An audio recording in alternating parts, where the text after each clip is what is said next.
Toyota Corolla Cross 4 plus 64 with 360 camera. Yung front cam nya andito. Tapos yung side cam nya isa pa. Okay. Tapos yung isang side cam. Tapos yung rear cam nya nasa OEM. Okay.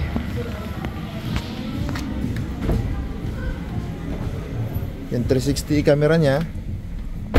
Ayan, dapat camera, right signal, left signal. Okay, tapos yung reverse, hazard. Tapos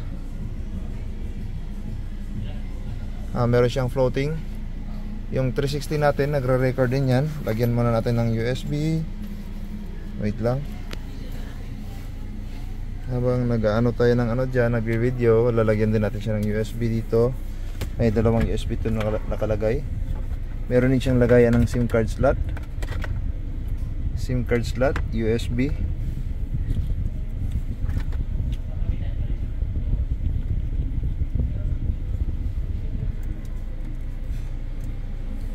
Itong unit natin, meron siyang voice command, SIM card slot, 4G.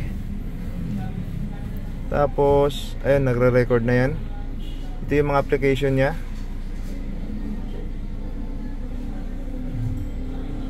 Okay, lahat meron.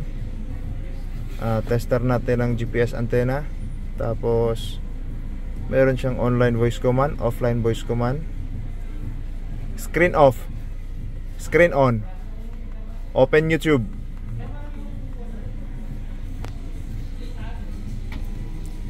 Turn on navigation. Okay, turn on navigation natin. Maps yung gagamitin natin. Turn on navigation. Okay, lumabas na yung maps. Skip. So, okay. Yan naman yung isa. Tapos, YouTube dyan. Inside every child, there's a champion. Bring it out with Milo, with milk, malt barley. Steering control working.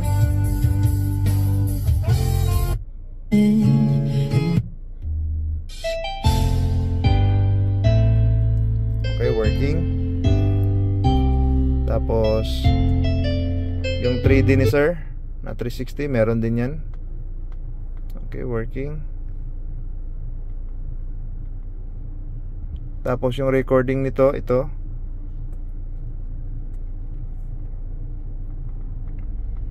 Okay, may tao sa gilid pero walang tao dito sa gilid. Wala.